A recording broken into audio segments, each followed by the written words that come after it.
This is the top 10 video games of all time for me. Number 10, Earthbound. Earthbound is the only game on this list I never beat. I want to change that in 2024. From what I played on the Wii U and now on the 3DS, I love the music, the enemies, and the story.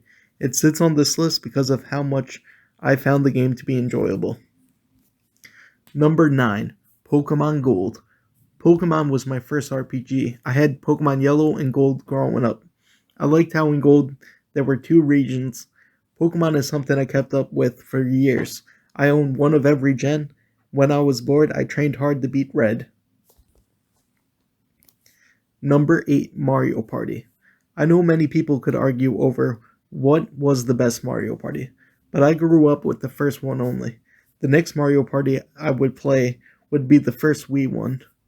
My brothers and I would spend nights playing this game. It was a rush unlocking the Bowser map and then the Eternal Star map. Number 7, Legend of Zelda Wind Waker. Wind Waker is my second favorite Zelda game. As a child, I was scared of the big octo. After growing up, I loved sailing the ocean in search of treasure. The story was one of the best in the series. Number 6, Fallout New Vegas. Fallout 3 was the first open world game I ever played. I preferred New Vegas after finding out my PC could run these games. I love the faction mechanics.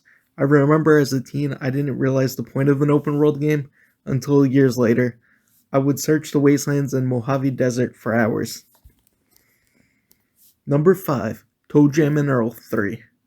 This might not be on many people's lists. ToeJam and Earl 3 Mission to Earth was my childhood game. My godfather had an Xbox, and this was the only platformer we had until he bought us the SpongeBob movie game. I beat this game as a teen. We ended up giving away our Xbox to a family friend, and I never got to play it again, which is probably the reason it's on this list. Number 4, SpongeBob Battle for Bikini Bottom.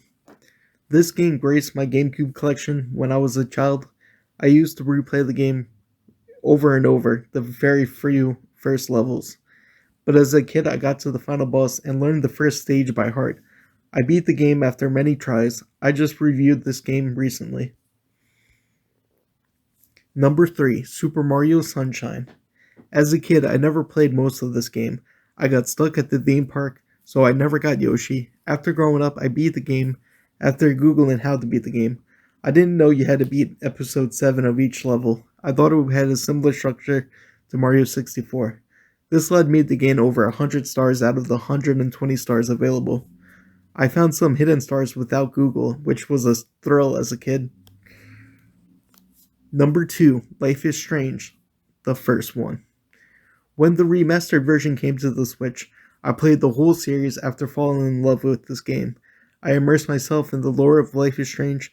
I bought the comics, the novels, and the textbook. I cannot wait until the next game. The story was very great, and I'm replaying the game now, changing my choices because I love the characters of Max and Chloe. Number 1, Legend of Zelda Majora's Mask.